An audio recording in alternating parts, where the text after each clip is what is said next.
AP CM Chandrababu ఒక high level సమావేశం నిర్వహిస్తూ ఉన్నారు. అధికారులతో సీఎం అలాగే డిప్యూటీ సీఎం భేటీ అయ్యారు. ఈ సమావేశానికి డీజీపీ హరీష్ కుమార్ గుప్తా కూడా హాజరయ్యారు. కృష్ణలంక పోలీస్ స్టేషన్లో లాకప్ డెత్ అంశంపై ఆ ఆరోపణలపై ప్రధానంగా ఈ సమావేశం ఏర్పాటు చేశారు. అసలు ఏం జరిగింది అనే దానిపై సీఎం అలాగే డిప్యూటీ సీఎం ఆరా తీస్తూ ఉన్నారు. సీఎం డిప్యూటీ సీఎంకి డీజీపీ ఈ మేరకు వివరణ ఇస్తున్నారు. గాదే సాయి కృష్ణ మిస్సింగ్ వ్యవహారంపై చంద్రబాబు హై లెవెల్ మీటింగ్ ఏర్పాటు చేశారు.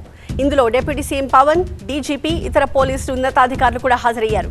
సాయి కృష్ణని లాకప్ డెత్ అంటూ విమర్శలు, ఆరోపణలపై చంద్రబాబు ఆరా తీశారు. సాయి కృష్ణ అదృశ్యం కాదు, అతనిది లాకప్ డెత్ అంటూ వైసీపీ కూడా పెద్ద ఎత్తున ఆరోపణలు చేస్తోంది.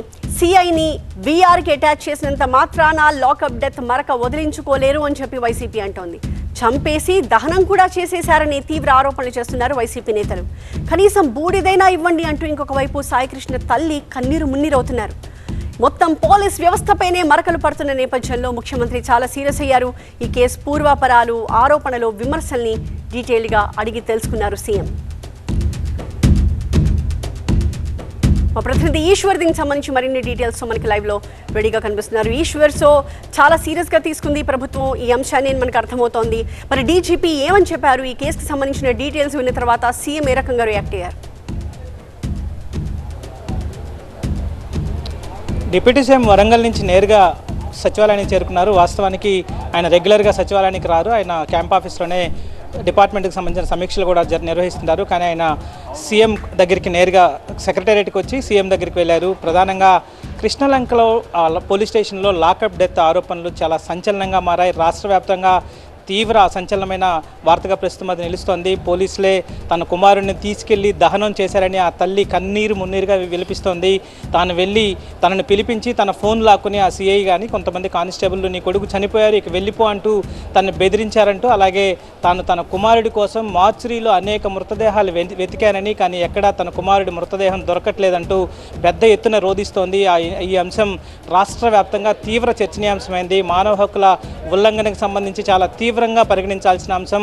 పోలీస్ స్టేషన్లో వస్తున్న ఆరోపణలు, స్థానిక సిఐ ఒకరు ఆ వ్యక్తిని తీసుకొచ్చి గాదే సాయి కృష్ణ అలియాస్ పిల్ల సాయి అనే ఒక సస్పెక్ట్ షీటర్గా అతన్ని చెప్తున్నారు. అతని మీద తీవ్ర నేరాపణలు కూడా ఉన్నాయి. అయినంత మాత్రాన ఒక వ్యక్తి ప్రాణాలను తీసి వాళ్ళ కుటుంబ సభ్యులకు కూడా తెలియకుండా దహనం చేసే ఆస్కారం, అట్లాంటి రైట్స్, అట్లాంటి హక్కులు ఎవరికి లేవంటూ ఒకవైపు వైసీపీ అలాగే మానవ సంఘాలు, అనేక ప్రజా సంఘాలు తీవ్ర ఆందోళన వ్యక్తం చేస్తున్న నేపథ్యం రాష్ట్రంలో కనిపిస్తోంది. ఈ నేపథ్యంలో ఆ అంశం తీవ్రంగా చర్చనీయాంశంగా మారడంతో ముఖ్యమంత్రి కూడా దాని మీద దృష్టి సారించారు. ముఖ్యమంత్రితో పాటు ఉప ముఖ్యమంత్రి అలాగే డీజీపీని వాళ్ళ సమావేశానికి పిలిపించారు. డీజీపీ వాటన్నిటి మీద వివరణ ఇచ్చే ప్రయత్నం చేశారు.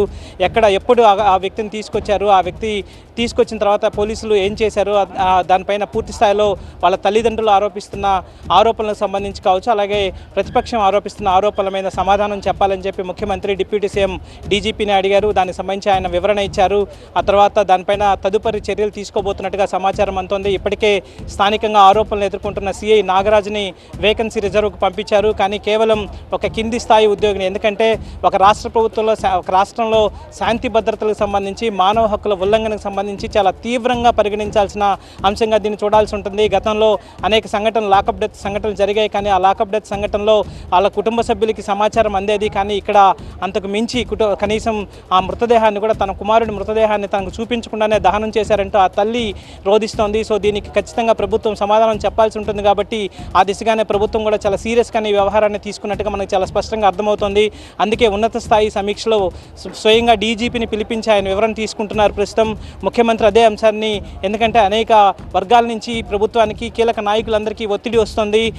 ఇట్లాంటి సంఘటనలు ఏ రాష్ట్రంలో కూడా ఉపేక్షణీయం కాదు. ఎందుకంటే ఇంత పెద్ద స్థాయిలో హ్యూమన్ రైట్స్ వైలేట్ అయితే దాన్ని చూస్తూ ఊరుకునే అంశం కాదు. కాబట్టి అందులోనూ ఆంధ్రప్రదేశ్ రాష్ట్ర ప్రభుత్వం కూడా ఇట్లాంటి వ్యవహారాలని సాధారణంగా తీసుకోదు. కాబట్టి దాన్ని తీవ్రతని బయట ప్రపంచానికి తెలియజెప్పే, అంటే వాళ్ళు తీసుకునే చర్యల తీవ్రతను కూడా బయట ప్రపంచానికి చెప్పాల్సిన అవసరం ఉంటుంది. కాబట్టి ఆ దిశగా ప్రస్తుతం ప్రభుత్వం యాక్ట్ చేస్తుందని మనం భావించాల్సి ఉంటుంది. దీనిపైన కేవలం బయట నుంచి వస్తున్న ఆరోపణలు కేవలం ఇప్పటికైనా అసలు ఏం జరిగింది, ఎప్పుడు ఆ సాయికృష్ణను తీసుకొచ్చారు, ఏ అంశం మీద తీసుకొచ్చారు, అతన్ని ఎప్పుడు, ఒకవేళ అతన్ని పోలీసు అధికారులు ఇస్తున్న నరేషన్ ఏంటి, దానికి సంబంధించి మిగతా అంశాల మీద వాళ్ళ తల్లిదండ్రులకి సమాధానం చెప్పాల్సిన పరిస్థితి ఏంటో చెప్పాల్సి ఉంటుంది. అదే సమయంలో హైకోర్టు కూడా దీంట్లో ఇన్వాల్వ్ అయ్యింది. హైకోర్టు కూడా ఇప్పటికే హెబియస్ కార్పస్ హేబియస్ పిటిషన్ హైకోర్టులో ఆ తల్లిదండ్రులు వేసిన నేపథ్యంలో అతన్ని కోర్టు ముందు ప్రొడ్యూస్ చేయాల్సిందే అని చెప్పి హైకోర్టు ఒక డైరెక్షన్ ఇచ్చింది. 29 దాకా సమయం ఇచ్చినట్టుంది. ఈ లోపు అతన్ని హైకోర్టులో ప్రొడ్యూస్ చేయాల్సి ఉంటుంది. కానీ ఆ వ్యక్తే సజీవంగా ఉన్నారా లేదా అన్నది ఇంకా తెలియని అంశం. ఆ తల్లి చెప్తున్నట్టుగా దహనం చేశారని చెప్తోంది.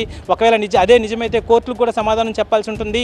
జాతీయ స్థాయిలో ఈ అంశం చాలా తీవ్రమైన అంశంగా పరిగణించే అంశం ఉంటుంది కాబట్టి ఆ మేరకు ప్రభుత్వం చాలా సీరియస్గానే దీన్ని ప్రస్తుతం తీసుకుంది. ఆ దిశగా ప్రస్తుతం ఆ కేసుకు సంబంధించిన పూర్తి వివరాలను తెప్పించుకునే ప్రయత్నాన్ని ప్రభుత్వం చేస్తోంది. ఆ తర్వాత దానికి సంబంధించిన మిగతా కార్యాచరణ ఎలా ఉండబోతుంది, దానికి సంబంధించిన యాక్షన్ ఫర్దర్గా ఎలా ఉండబోతుంది, ఎందుకంటే అవి రిపీట్ కాకుండా చూడాల్సిన బాధ్యతతో పాటు ఇట్లాంటి సంఘటనకి కారకులైన వారిని తీవ్రంగా శిక్షించాల్సిన అవసరం కూడా ఉంటుంది. కాబట్టి ప్రభుత్వం వాటికి నిజానిజాలేంటి, వాటిలో నిజంగా పోలీస్ అధికారుల ఇన్వాల్వ్మెంట్ ఉందా, నిజంగా ఆ వ్యక్తిని తీసుకొస్తే అతన్ని ఎవరికి ఇప్పుడు ప్రొడ్యూస్ చేయాల్సి ఉంటుంది, అతను ఎక్కడున్నారు, సో అన్నిటికీ ప్రభుత్వం సమాధానం చెప్పాల్సి ఉంది. కాబట్టి ఆ దిశగా ప్రభుత్వం చర్యలు తీసుకుంటుంది. అందులో భాగంగానే ముఖ్యమంత్రి డీజీపీని పిలిచి ఉన్నత స్థాయి సమీక్ష నిర్వహించారు. స్వయంగా డిప్యూటీ సీఎం కూడా దీనిపైన వచ్చి ఆయన కూర్చొని దానికి సంబంధించిన వివరాలు తెలుసుకున్నారు. కాబట్టి తదుపరి చర్యలు ప్రభుత్వం ఎలా ఫర్దర్గా ముందుకు వెళ్తుందో చూడాల్సిన నేపథ్యం కనిపిస్తుంది.